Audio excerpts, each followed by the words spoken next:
السلام علیکم۔ آپ دیکھ رہے ہیں engineer Mirza Abdul Qayyum YouTube channel اور فیس بک پیج۔ تو ابھی اطلاع آئی ہے جی، کراچی میں وہ ڈاکٹر احتجاج کر رہے تھے، تو جس طرح ان کو گھسیٹ کے لیڈی ڈاکٹر کو دونوں ٹانگوں سے پکڑ کے اور دونوں بازوں سے پکڑ کے گھسیٹ کے ان کو وین میں ڈالا جا رہا ہے، اور ایک ڈاکٹر کی قمیض بھی اتار کے اس کو وین میں ڈالا جا رہا ہے، تو یہ دیکھ کے بہت افسوس ہوا۔ اور جو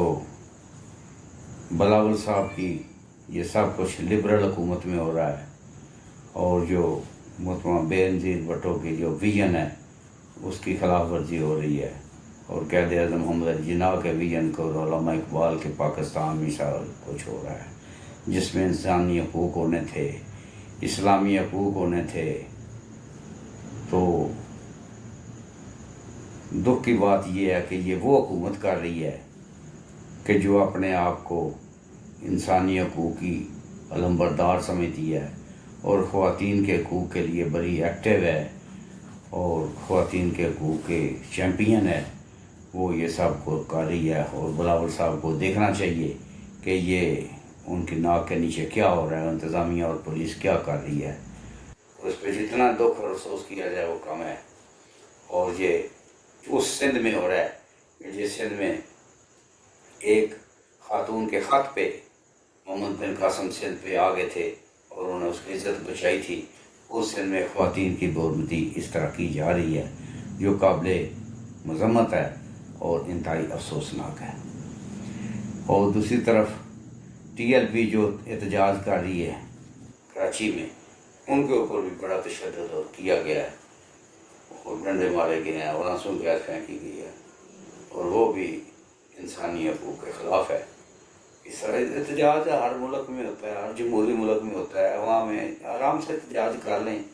تو وہ آپ چلے جائیں گے۔ اگر ان کو روکیں گے تو وہ آنسو گیس پھینکیں گے، ڈنڈے ماریں گے، تو ظاہر ہے کہ پھر عوام بھی مشتعل ہو کے کچھ نہ کچھ کرے گی، آگے سے ریئیکٹ کرے گی، تو مسئلہ خراب ہو جائے گا۔ تو اس سے بہتر نہیں ہے کہ ان کو احتجاج کرنے پرامن احتجاج کرتے ہیں، آپ اپنی حفاظت کریں، بلڈنگ کی حفاظت کریں، اپنی پراپرٹیز کی، گورنمنٹ کی پرائیویٹ پراپرٹی کی حفاظت کریں، لیکن ان کو کچھ نہ کہیں جب تک وہ کوئی وائلیشن نہیں کرتے۔ اگر پرامن احتجاج کرتے ہیں تو پرامن احتجاج جمہوری ملک میں حق ہے، آئین ہے ان کو حق دیتا ہے، تو ان کو کرنے دے، پرامن احتجاج کر کے وہ واپس چلے جائیں بس۔ تو ہم سمجھتے ہیں کہ یہ جو ہے نا بہت افسوسناک ہے کہ ایک جمہوری حکومت کے ہوتے ہوئے، جمہوری ملک میں ہوتے ہوئے، عوام سے احتجاج کا حق چھیننا اور ان پہ ظلم زبردستی کرنا، یہ کسی طرح بھی نہیں ہونا چاہیے، اور یہ کسی بھی اسلامی فلاحی ریاست اور جمہوری ملک میں کہیں پوری دنیا میں نہیں ہوتا۔ اقوام متحدہ کے باہر لوگ احتجاج کرتے ہیں، پرامن کرتے ہیں، اور وہی 10 ڈاؤننگ اسٹریٹ کے باہر سامنے برطانیہ میں احتجاج کرتے ہیں، آرام سے کرتے ہیں، اور پولیس ان کو سیکورٹی مہیا کرتی ہے اور اپنی تنصیبات کی حفاظت کرتی ہے، احتجاج کر کے چلے جاتے ہیں۔ تو ہمیں کچھ کم از کم کوئی قاعدہ قانون ان جمہوری ممالک سے سیکھ لینا چاہیے، احتجاجیوں کو بھی اور حکومت کو بھی، دونوں کو، کہ احتجاج ایک وقت میں کریں، ایک جگہ پہ کریں، اپنا پروگرام دیں، حکومت ان کو اجازت دے، باقاعدہ سیکورٹی مہیا کرے، وہ آئیں، احتجاج کریں اور اپنے واپس چلے جائیں۔ کتنی اچھی اور سیدھی بات ہے۔ اور پھڈا اس وقت ہوتا ہے کہ جب آپ ان کو روکتے ہیں، زبردستی آنسو گیس پھینکتے ہیں، ڈنڈے مارتے ہیں، جو خدا نخواستہ کوئی آگے سے ریئیکٹ کرے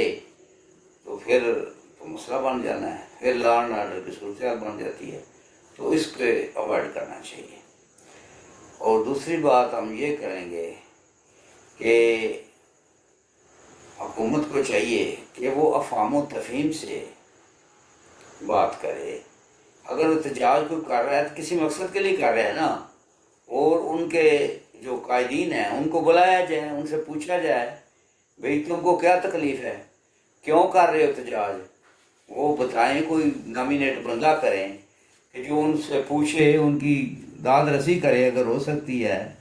تو ان کی داد رسی کرے، تو اس طرح مطلب مسئلہ حل کیا جا سکتا ہے، اور مہذب ملکوں میں ایسا ہی ہونا چاہیے۔ ہم امید کرتے ہیں کہ حکومت اس بارے میں اور احتجاجی بھی اس بارے میں